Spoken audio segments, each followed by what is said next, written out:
my colleagues, Ambassador Henry Mayiga, the head of International Economic Cooperation at the Ministry of Foreign Affairs. We have Mr. Jeffrey Baiga, Counsel at the Uganda Embassy in Abu Dhabi. And we have our brother from Uganda National Oil Company. I'm here today, ladies and gentlemen, from the press. It's my pleasure to announce the forthcoming 50th edition of the Uganda UAE Business Forum, scheduled to take place from the 26th to 29th of October in the United Arab Emirates, across 4 Emirates: the Emirates of Abu Dhabi, Dubai, Fujairah, and Sharjah. The forum is a flagship platform for strengthening the economic and commercial relations between Uganda and the United Arab Emirates. This year's edition will bring together senior government officials, business leaders, investors, financial institutions, chambers of commerce, and other key stakeholders from both countries. The forum will be hosted across 4 Emirates, as I've indicated them above, providing an opportunity to showcase Uganda's investment and export potential while connecting Uganda enterprises with UAE-based investors, buyers, and partners. The 5th edition, at a particularly important time in our bilateral relations, the UAE has become an increasingly important partner for Uganda in trade, investment, tourism, infrastructure, logistics, agriculture, energy, and other sectors. You talk of any region, we can share with you the projects that are happening from the UAE. We therefore intend to use this forum to move beyond dialogue and generate concrete business transactions, investment commitments, partnerships, and market access opportunities.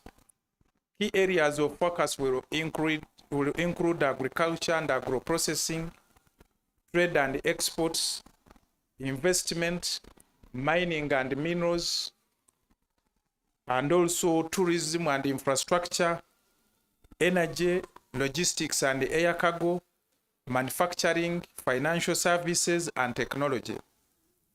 A major objective of the forum is to promote Uganda as a competitive investment and business destination, and to connect Ugandan products and exporters to highly dynamic UAE and wider Gulf markets. The forum will provide a platform for strengthening economic and commercial diplomacy, through which our mission continues to identify opportunities, undertake market intelligence, facilitate business matchmaking, and support Ugandan enterprises seeking access to international markets. We are particularly keen to see increased participation by the private sector. The success of this forum will ultimately be measured not only by the number of meetings held, but by the contract signed, investment secured, exports generated, partnerships established, and jobs created as a result of engagement. We call upon Ugandan businesses, investors, and exporters, financial institutions, government agencies, and other stakeholders to actively participate in this important initiative and take advantage of the opportunities available in the UAE market. The UAE-Uganda relationship is built on strong and growing ties, and we believe that the 50th edition of the forum will further elevate these relations from cooperation to greater trade, investment, and shared prosperity. UAE became the global leading market destination for Ugandan products since October 2025. I want you to note this. For the first time in the history of Uganda, it's the first time that our leading global trade partner is outside the region.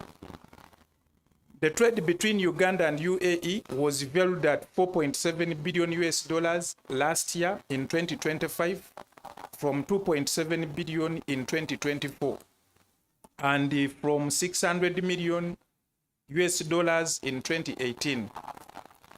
Foreign direct investments from the UAE to Uganda have increased from US dollars 300 million in 2018 to 3.5 billion in 2025. The UAE has become a second home for over 150,000 Ugandans who are living and working there as of 2025 from about 50,000 in 2018. I invite the media and all our stakeholders to support us in creating awareness about this important forum and in showcasing the immense opportunities that Uganda offers to the UAE investors and business partners. I thank you all. Thank you so much, Ambassador Chibedi. At this moment, you allow me to invite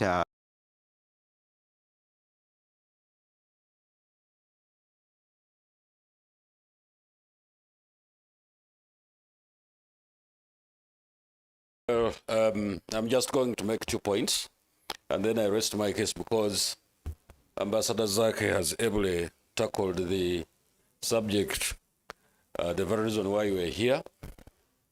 One is that, of course, I can't respond to the question that came from the floor at the moment because of its nature. It's a policy matter that requires a lot of consultation at the Ministry of Foreign Affairs and, of course, within the government in order to come up with a position.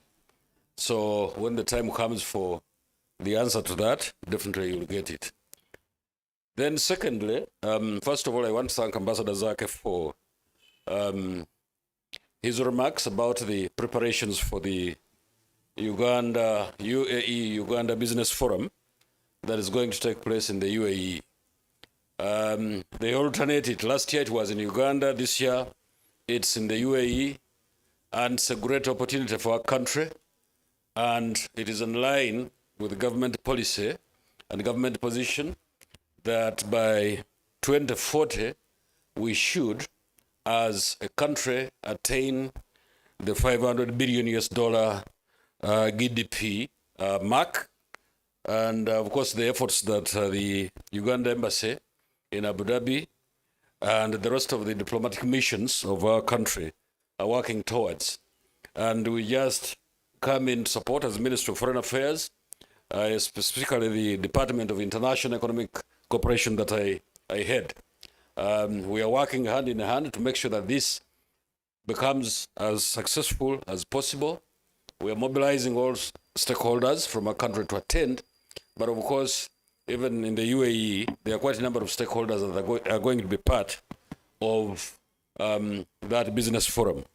I don't want to waste a lot of time because most of the things have been mentioned by His Excellency Ambassador Zake, and I don't know whether you're going to entertain some questions, 1 or 2 or 3, up to 5, and so on and so forth, so that, like the Baganda say, tunyikiza the message. Thank you so much. Thank you so much, Ambassador.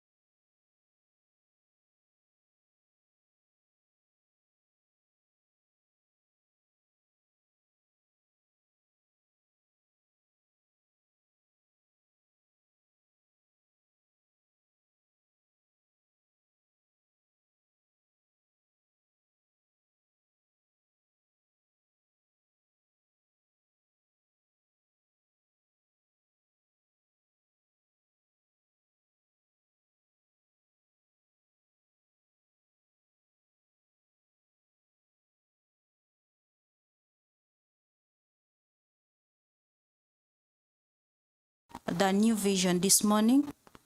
There is a story about some other Ugandans stranded in South Africa. Is it true? What is the plan to repatriate them back to the country? Thank you. I think we shall have Ambassador Maiga back to respond to that question. But maybe, Ambassador Zake, how do Ugandans be part of this mega event? How do they participate in this coming business forum? Thank you. The Ugandans, to participate, we are working closely with the private sector leadership, the private sector foundation, Uganda National Chamber of Commerce and Industries, Uganda Manufacturers Association, Uganda Small Scale Industries Association, and other stakeholders to invite their members to participate in this. Because as I mentioned in my presentation, the UAE has become the global leading market destination for Ugandan exports. And as of last year, October, the trade value between Uganda and UAE was 4.7 billion. So we'd like to call upon Ugandan enterprises and companies, small, medium, and big, to participate, because it's going to be held across 4 Emirates. So it will be very important for them to participate and also come to be introduced to new opportunities. For example, because of the challenges in the region, the security challenges in the region, you find that an emirate which is almost has never been heard of in Uganda, the emirate of Jeddah, is becoming prominent because it is out of the Strait of Hormuz. So when these companies come on ground, it can inform their planning and also organizing their production and supply chains.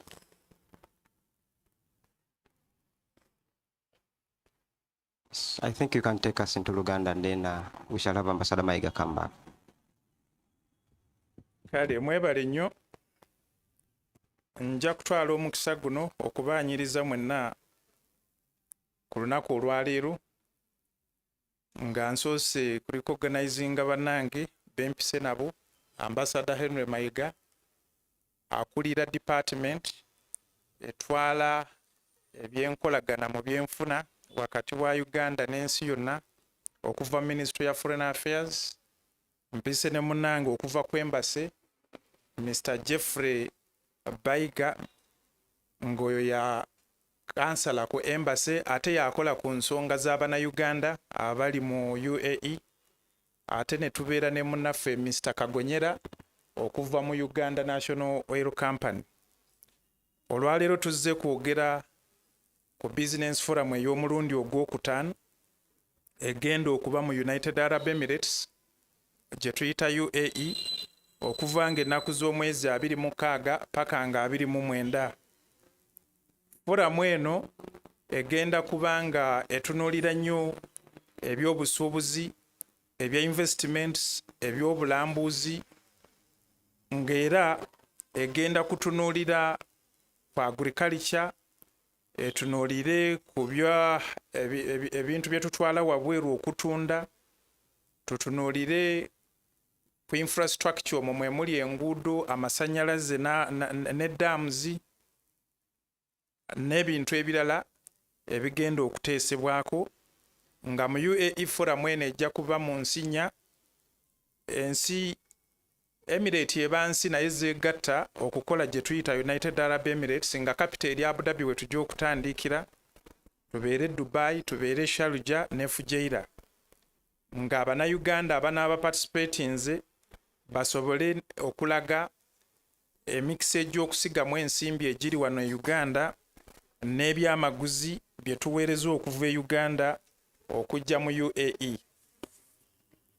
Eno foramu ey'omulundi ogwokutaano ezze mu kiseera ekikulu ennyo, enkolagana ya Uganda ne UAE we yooyongeredde ddala okuba nga buli ensi zombi zigifunamu, Uganda ne UAE, mu bya busuubuzi, mu bya investment, mu bya tourism ne sectors endala nga agriculture ze tuzze tukolaganamu. Era ng'ensonga enkulu eya platform eno eya Business Forum yakubanga twolesa Uganda mu United Arab Emirates ng'emu ku nsi ezisinga obulungi okusigamu ensimbi, era nga ensi ezirina ebintu ebyobusuubuzi ebya agriculture n'ebisimibwa okuva mu ttaka ebisobola okuba nga byeyongera okufuna akatale mu UAE ne mu nsi eziriraanye UAE. Era foramu eno ejja kwongera okunyweza enkolagana wakati ya Uganda ne UAE mu by'obusuubuzi, mu bya investment n'ebyenfuna. Era ng'ekigendera mu byonna kwongera kuteerawo bannayuganda abali mu business emikisa egy'okuba nga bafuna akatale k'ebintu byabwe n'okubafunyira information ku kyekyetaagisibwa mu katale ako, ate n'abo kubanga tubakwataganya n'ebitongole ebigaba ensimbi okwongera okuza business n'ebitongole ebirala ebyongera okuba nga bisobola okudistributing ebintu bye baba baleese okutunda mu UAE. Foramu eno tetwagala ebeere nga epimibwa ku meetings etunaabeera nazo, naye twagala tubeere nga tulina endagaano ezisayiningddwa ku foramu eno wakati wa kampani z'e Uganda n'eza UAE. Twagala tulabe ng'era ne order z'ebintu ebya Uganda ebigenda UAE byeyongera, era tulabe nga n'emirimu gyongeddwa okuteekebwawo. Era nga foramu eno tukolagana n'ebitongole ebyenjawulo mu government, tukolagana ne private institutions ezikulemberwa aba private sector oba abasuubuzi. Kale nga twagala ebitongole bino bye tukola nabyo ebikulembera abasuubuzi bibakunge basobole okujja okubeera nga beetaba mu foramu eno. Enkolagana ya Uganda ne UAE eri ku waggulu ddala, ebadde yeeyongera okuva buli mwaka ku mwaka, ng'omwaka oguwedde UAE ye yafuuka akatale akakulemberwa mu nsi yonna okutwala ebyobuguzi okuva mu Uganda. Gwe mulundi ogusoose okuba nga akatale akakulemberwa okutwala ebyobuguzi okuva mu Uganda kali wabweru wa East Africa, ng'omwaka oguwedde ebyobusuubuzi mu Uganda ne UAE byali bya biliyoni eza Amerika 4.7 okuva ku 2.7 mu mwaka ogwa 2024, ate nga zaali miliyoni 600 zokka eza dola mu by'obusuubuzi mwaka 2018. Wano bw'oba obaze bulungi olaba nti ebyobusuubuzi bikuze emirundi egisinga 6. Esente ezisigiddwa wano okuva mu UAE kati zivudde ku miliyoni $3 ezaali mu mwaka ogw'2018 ne zituuka ku biliyoni 3.5 omwaka oguwedde. UAE gafuuse maka ag'Abannayuganda ag'okubiri abasuka mu mitwalo 15 omwaka oguwedde okuva ku baali emitwalo 5 mu mwaka gwa 2018. Twagala obbakubiriza mwenna abannamawulire abali wano n'abantu abalala mwenna mu biti byammwe okujja muwagire okuba nga mumanyisa Abannayuganda bonna ku foramu eno egenda okubeerawo, bajje basobole okubeera nga bagyetabamu okuba nga bafuna akatale k'ebintu byabwe oba okufuna abasobola okubateekamu essente okugaziya bizinensi zaabwe. Mwebale nnyo. Tweyanza nnyo, tweyanze ambasada. Nabuuzizzaako ekibuuzo emabegako wali nti Munnayuganda akola atya okwetaba mu bizinensi eforamu eno, n'ekirala nga ggwe atukiikirira mu UAE olaba byamaguzi ki ebisinze okubanga nti Abawalabu bali babyettanira? Munnayuganda ali Eruweera, ali Nakasongola, Nakaseke n'ewalala ne Mubendo no gy'ava abiseeko nnyo essira abeere nga tageti yakufuna katale mu UAE. Neyanziza. Njagala kusookera ku kisembyeyo eky'ebyamaguzi ebisinze okutwalibwa mu UAE. Omunnayuganda yenna gy'ali asobole okuba nga afuna information eno nga bw'obuuzizza.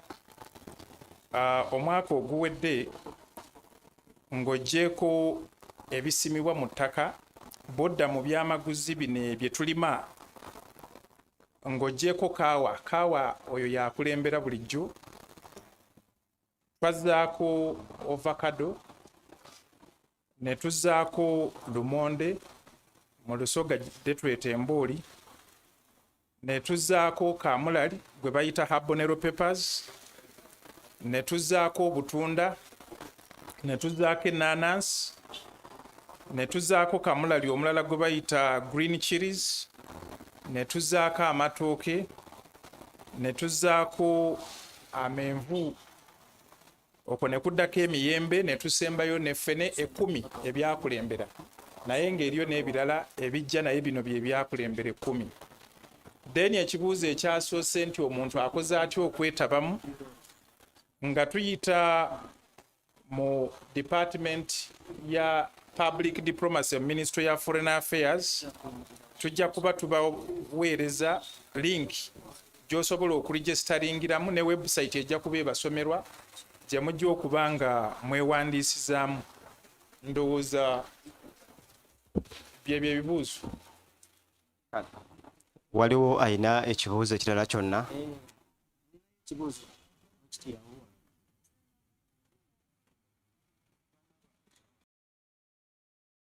Nze kyambadde Lawrence Ziwankola ne Soti. Kakati ensi eyo summit eno gyegenda okubeera yayinamuko obutabanguko ku lutalo lwava ku Iran ne America ng'abantu batyayo. Obudde buno abantu bandyagadde okumanya bannayuganda abanaagendayo eyo nga bw'obasabye ekifo kiri seefu oba banaaba batuddeawo bomu zibwatuke. Ensonga endala, nga bwe tuli wano ab'amawulire mu Uganda ebiseera ebisinga ebitongole bya gavumenti bireeta enteekateeka, naye obadde oyogerawo n'ogamba nti ab'amawulire mugende mu maaso n'okumanyisa ensonga namwe mugende, naye nga mmwe nga gavumenti nga muyita mu kitongole kino ekya Uganda Media Center muyina enteekateeka waakiri okutwala nga ab'amawulire oba nga 4 nga 5 mu nsonga ng'eyo nga basinziira eyo ne babituweereza oba ne babiweereza bannayuganda ne balaba bannayuganda ne bagoberera ensonga eyo. Muyinza okuyita mu ofiisi eno ey'ekitongole kino ne musunsulayo ab'amawulire nga baabo nga bwe tuli wano ne tutakoma kukoma wano, naffe ne tugenda ne tuwa abantu ebintu nga tubitegeera. Ensonga zange zeezo.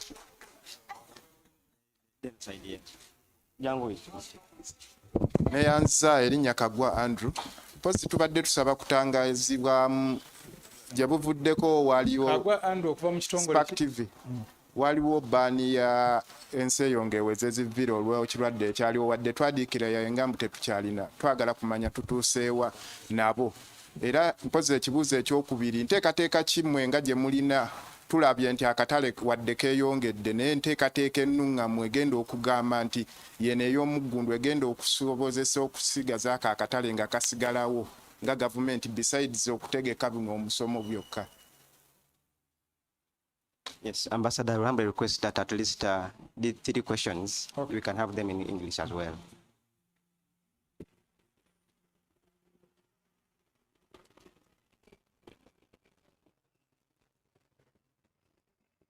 Kale, nja kusooka nziremu ekya mwami Kagwa Andrew okuva ku Spark TV.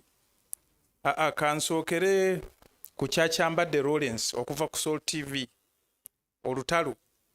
Olutalo wakati wa America ne Iran basayininga endagaano okusirisaamu emmundu bakkirizaganye ku ensonga ezibadde zibatabula, then bwe banaabakkirizaganyiza balyoke baviiremu ddala n'endagaano ekomya olutalo.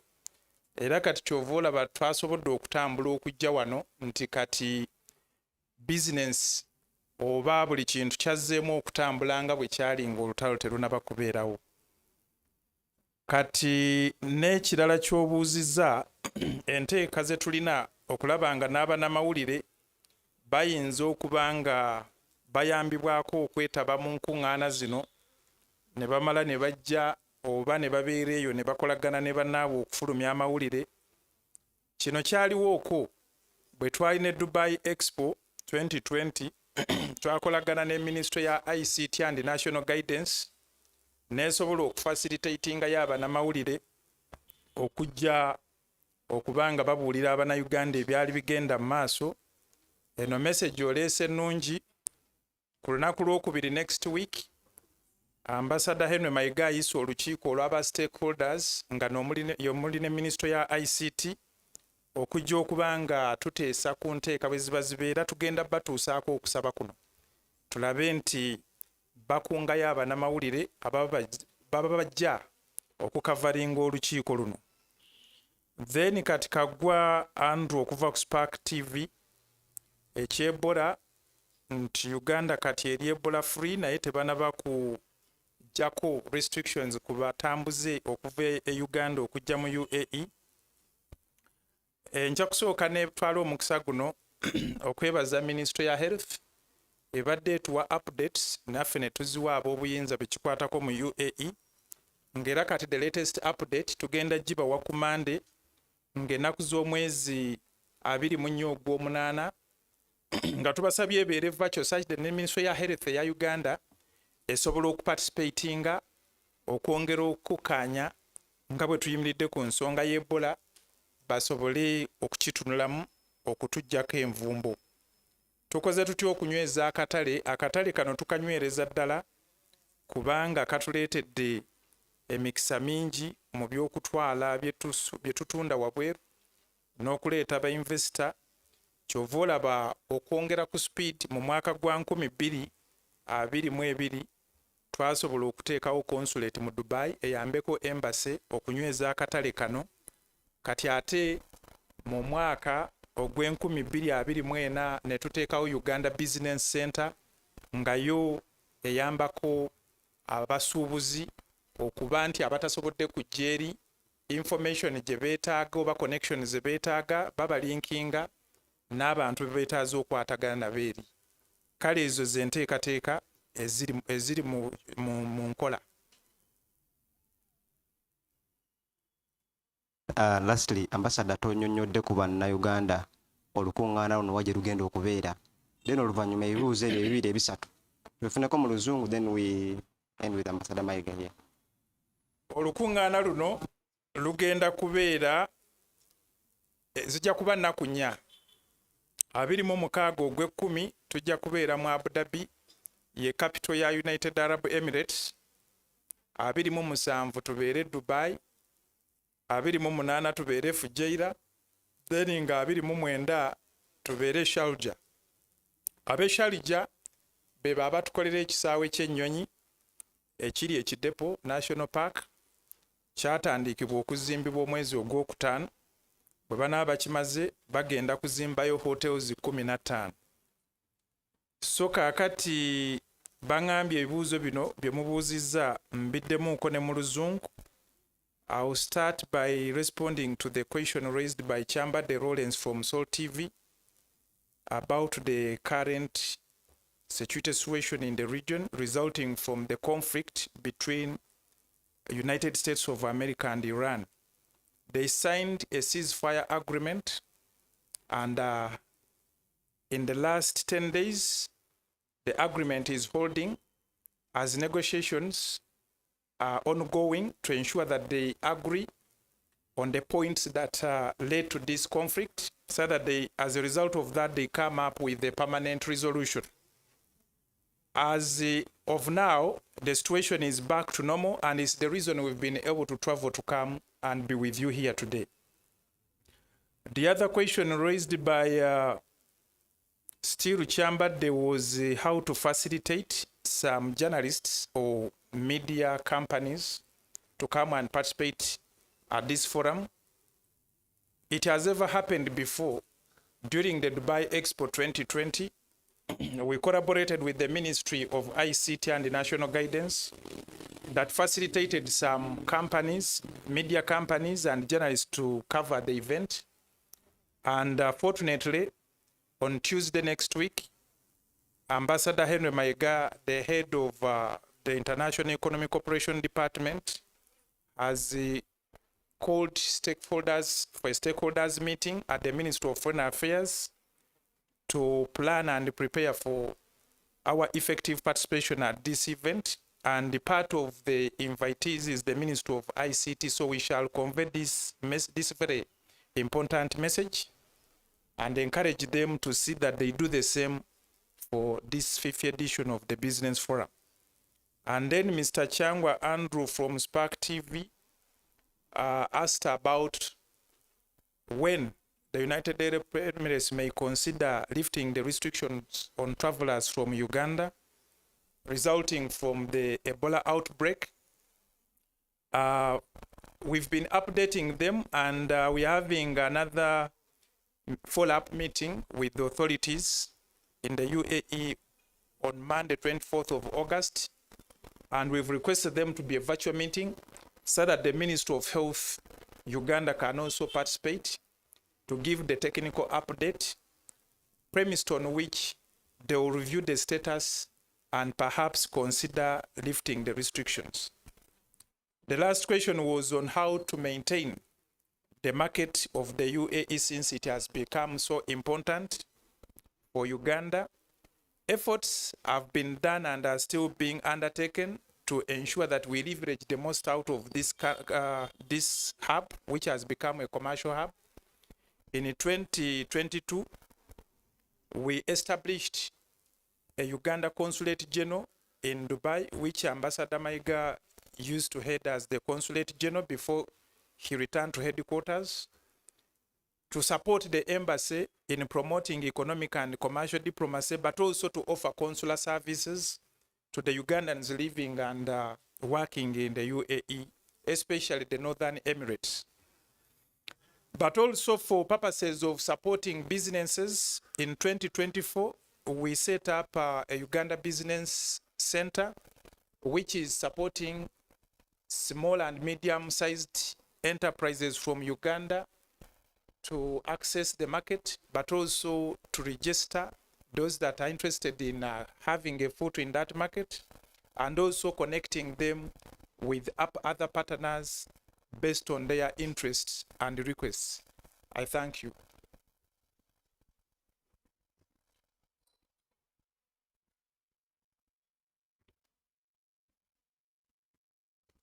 Many thanks, Ambassador Zaki Kibedi, for those remarks and the clarity in explaining the business forum preparations. And of course, we are going to support 100% those efforts. There was a question that came about South Africa, and I want to respond as follows about the estranged people who live in South Africa, because I work in a bureaucracy, and once you're not empowered to comment on something, it becomes extremely difficult. I'm going to take back the messages for those two questions that I haven't answered, so that probably they can be processed and answers can be given maybe through a press conference here in the near future. Mu Uganda, just okuddamu akatonotono, Ambassador Zakabi ayogedde nti ffe nga Department ya International Economic Cooperation ya Ministry of Foreign Affairs tujjamu okuwagira enteekateeka eza Embassy ya Uganda ya Abu Dhabi ez'okubeera ezikola ku business forum egenda okubeera mu UAE nga bababuliddemu Emirates ezennya, Emirates ziri 7 naye enteekateeka ya Emirates 4, era ng'era bw'agambye ku Lwokubiri wiiki ejja tujja kubeera ne stakeholders meeting, tuyita normally abantu abawerako, Uganda Investment Authority, Private Sector Foundation, Ministry of Agriculture, Ministry of Energy and Mineral Development, n'ebitongole ebirala bingi bibeera mu meeting eyo. Naye ng'era bw'ayogedde Ambassador Zake, wabaddewo okusaba nti media babeere nga nabo balowoozebwako okwenyigira mu business forum eno. Tujja kukolagana ng'era bw'ayogedde ne Department ya Public Diplomacy ya Ministry of Foreign Affairs okulaba nti ensonga eyo eyongerwayo nga bumusabye mu maaso, ate n'okuddibwamu eddibwemu. Njagala okusembyayo ekintu kimu kyokka nti enteekateeka nga zino nga Ambassador Zake ne mission yaffe ey'omu Abu Dhabi bwekola oba bwekoze ziwagira enteekateeka ya gavumenti endala gye bayita 2040, Vision 2040, nga ekiruubirirwa kya vision eyo kwe kulaba nti ebyenfuna bya Uganda tubyongezaayo mu maaso oba waggulu, kubanga wetwogerera bino kati GDP bw'oteeka ebintu ebyo byonna ebikolebwa mu nsi yaffe n'ebitundibwa ebweru ne ssente zivaamu, tufunamu kati biliyoni nga oba obuwumbi nga 6. Naye enteekateeka ya gavumenti egamba nti mu 2040 twagala obuwumbi obwo buwerere ddala 500,000. Kati kyova olaba nti tuwagira enteekateeka nga zino embasi yaffe eya Abu Dhabi kyekola okulaba nti tuleeta wano abasuubuzi, tusuubula by'obusuubuzi bya Uganda byeyongera mu maaso, abalambuzi beeyongera okujja wano n'ebintu ebifaana bwe bityo nga byonna bikolebwa olw'okulaba nti ensi yaffe egenda mu maaso mu byenfuna. Sijja kwogera bingi kubanga ebisinga obungi ambasada zaako abyogedde. Tujja kufuna omukisa omulala twogere ku nsonga zino tuzongere mu maaso, naye ebibuuzo biri ebibiri kambyongeze Ministry of Foreign Affairs ewa PS Permanent Secretary by processing osanga oba oliawo bayite press conference wano bakoleki babuulire abantu ebiri e South Africa n'ewalala nga bwe mbyogeddeko. Omukyalo oli yabadde ayogedde ku kya immigration hub, Uganda okufuuka immigration hub, seerabidde byonna mbijjukira bulungi era nja bizzaayo Ministry of Foreign Affairs ebirala tulabe nti bikolebwako. Mwebale nnyo, mwebalire ddala.